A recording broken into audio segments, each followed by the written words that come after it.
আলু বসাচ্ছে। তো ওরা দুজনাই মাঝে মাঝে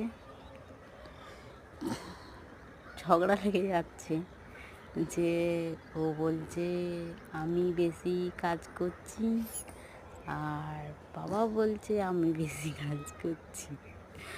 তো আলু আমরা ঠিকই জমি নিয়ে চাষ করেছি। আর আমার মেয়ে ওই যে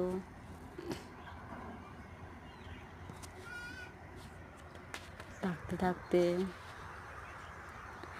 ওদের ঘরে ওদের সাথে সাথেই ঘোরাফেরা করছে। ও তো এক দণ্ডই বসছে না।